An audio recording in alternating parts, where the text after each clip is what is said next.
सभी बच्चों को सुप्रभात। कैसे हैं आप सब? उम्मीद है आप सब जहाँ भी होंगे कुशल से होंगे।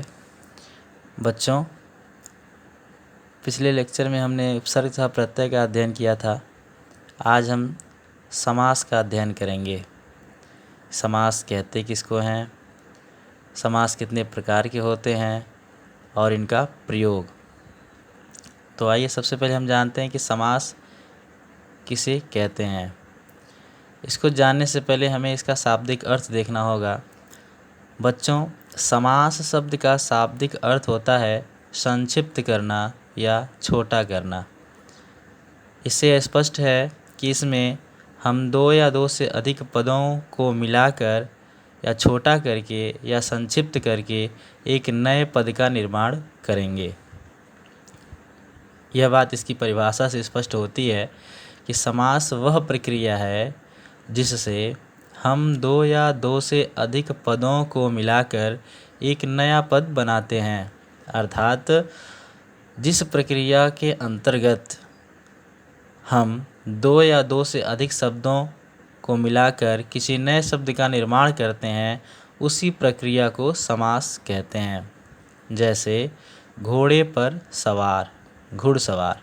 यहाँ देखें, घोड़े पर सवार, इतने शब्दों को संक्षिप्त करके जो शब्द बना है वो हुआ है घुड़सवार। अर्थात यहाँ समास है, इस पद में समास है। सेना का नायक, सेना नायक। महान है जो आत्मा, महात्मा। तीन नेत्र हैं जिसके, त्रिनेत्र। भाई और बहन, भाई बहन। यहाँ आपने देखा कि इन सभी पदों को संक्षिप्त जो है इसके सामने दिया गया है, अर्थात इन पदों में समास हुआ है।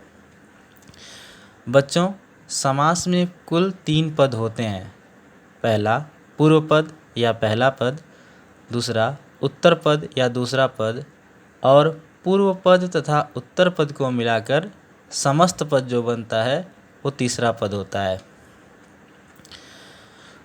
आइए समास के प्रकार देखते हैं। समास के कुल 6 भेद या 6 प्रकार होते हैं।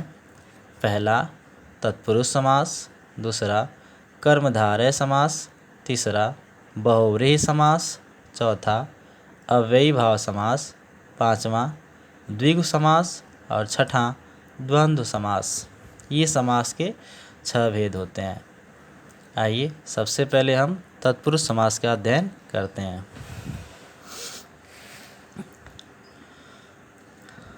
तत्पुरुष समास। तत्पुरुष समास वह होता है जिस समस्त पद का उत्तर पद प्रधान या मुख्य होता है। इसकी परिभाषा एक और रूप में बोल सकते हैं कि जिस समस्त पद का उत्तर पद प्रधान हो अथवा मुख्य हो उसे तत्पुरुष समास कहते हैं। जैसे सेना का पति, सेनापति। रसोई के लिए घर, रसोई घर। हाथ से लिखा गया, हस्तलिखित। कर्म से हीन, कर्महीन।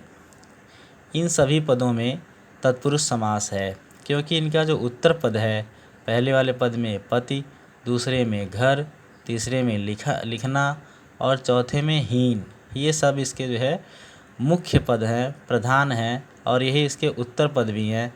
इसीलिए इसे तत्पुरुष समास कहा जाता है।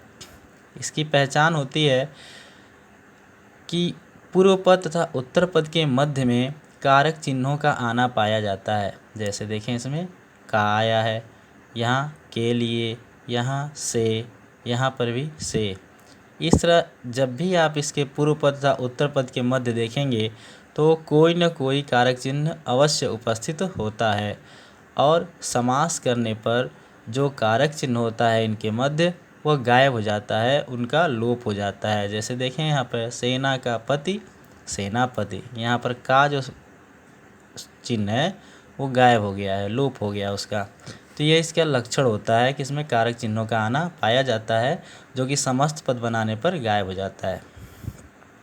दूसरा देखें, कर्मधारय समास।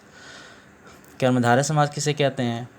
जिस समस्त पद में विशेषण विशेष्य अथवा उपमेय उपमान का आना पाया जाता है उसे कर्मधारय समास कहते हैं। विशेषण विशेष्य आपने पिछली कक्षाओं में पढ़ा होगा, एक बार फिर से हम इसको दोहरा लेते हैं। जिन शब्दों की विशेषता बताई जाती है उन्हें विशेष्य कहते हैं, और विशेष्य की जो विशेषता बताई जाती है अथवा जो शब्द संज्ञा या सर्वनाम की विशेषता बताते हैं उन्हें विशेषण कहते हैं। इसी प्रकार उपमेय उपमान में भी देखें, जिन शब्दों की तुलना की जाती है किसी दूसरे शब्द से या दूसरे वस्तु से उसे उपमेय कहते हैं, और उपमेय की तुलना जिस वस्तु या व्यक्ति से की जाती है उसे उपमान कहते हैं। एक बार फिर से इसकी परिभाषा देखें, जिस समस्त पद में विशेषण विशेष्य अथवा उपमेय उपमान का आना पाया जाता है उसे कर्मधारय समास कहते हैं। जैसे महान है जो आत्मा, महात्मा। यहाँ देखें आत्मा की विशेषता बताई गई है, आत्मा कैसी है, महान है, तो विशेषण विशेष्य आया है यहाँ पे। नीला है जो उत्पल, नीलोत्पल। यहाँ पर देखें वह उत्पल जो नीला है, यहाँ पर भी विशेषण विशेष्य की उपस्थिति है, अतः यहाँ भी कर्मधारय समास है।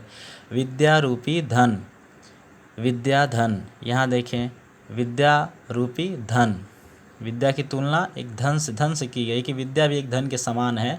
यहाँ उपमेय उपमान के कारण जो है यहाँ कर्मधारय समास है। तीसरा देखें बहुव्रीहि समास।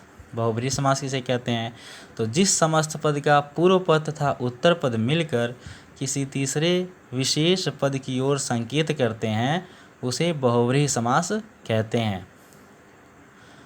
जैसे चार भुजाएं हैं जिसकी, अर्थात विष्णु जी, जिन्हें हम कहते हैं चतुर्भुज।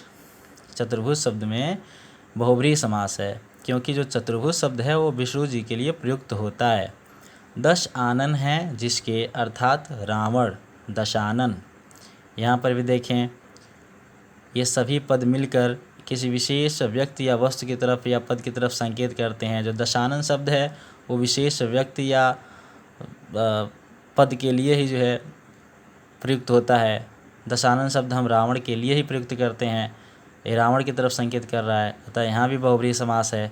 चक्र को धारण करने वाला, अर्थात विष्णु जी, जिसे चक्रधर के नाम से भी हम जानते हैं, तो जो चक्रधर शब्द है वो यहाँ विष्णु जी के लिए प्रयुक्त हुआ है। तो यहाँ आप देख सकते हैं जो तीनों शब्द हैं चतुर्भुज, दशानन, चक्रधर, यह किसी न किसी विशेष व्यक्ति या वस्तु की तरफ ही इंगित कर रहे हैं, अतः इसमें बहुव्रीहि समास है। धन्यवाद।